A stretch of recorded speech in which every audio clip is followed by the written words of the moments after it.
Hi again, folks. So this is part 2 of our adding and subtracting decimals. Apologies for that, but Seesaw only lets us put 5-minute videos up at once, so this is a separate one for subtracting. So let's get stuck into this then.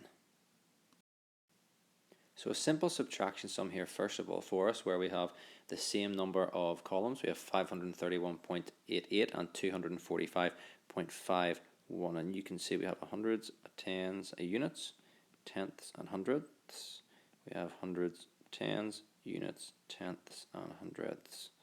Okay, now we'll put those up into our sum.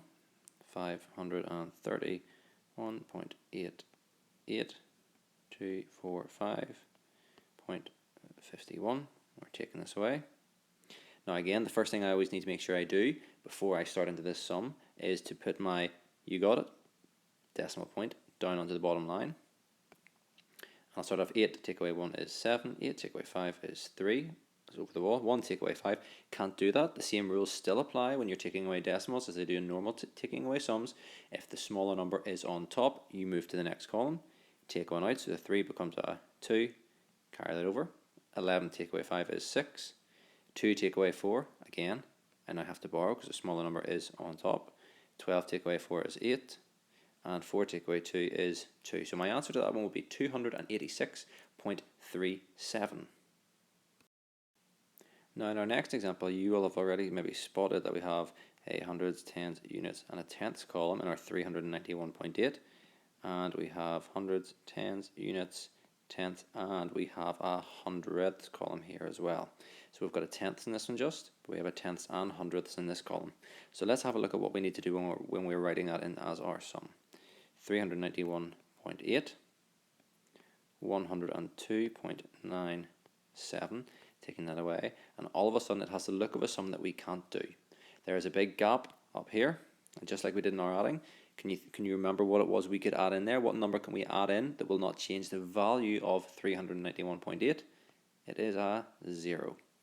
Now, going back to our taking away practice, always 0 take away 7. 0 is the smallest number you can have, so we need to borrow from the column beside, so the 8 becomes a 7, carry our 1 over. 10 take away 7 is our 3, 7 take away 9, again we can't do, so we go to the next column, the 1 becomes a 0, 17 take away 9 gives me 8, 0 take away 2, again there's lots of borrowing in this sum, go across there, 10 take away 2 is 8, 8 take away 0 is 8, 3 take away 1 is 2. So my answer to that sum would be 288.83. Now my final example that I'm going to do here, again you can pause the video and have a wee go if you want before you see the rest of this, deals with again a number which has thousands, hundreds, tens, units, no decimal point. 456.78. So this doesn't have a decimal point and this does. So we need to make sure we first of all start off by putting our column headings in again. Very, very important that we do this. I'll put hundreds, tens, units, decimal point, tenths and hundredths. And let's put that in straight away up here because time's going to be tight on this video. I've got 456.78. And again, what you'll have noticed is we have two blank columns here. Now we can't do a takeaway sum with two blank columns, so we need to fill those in. And just like before, zeros can go in there and won't change the value of that number. And also a 0 can go over at this side just to fill our columns and keep us right. And this is a takeaway sum. Put our decimal point down there.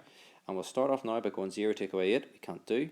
So we go to borrow next door, can't. So we have to go to the column beside that again, the 9. Take one out of that is 8. And again, even though you want to put that straight over here, you have to put it across slowly, column by column. So I put it next door.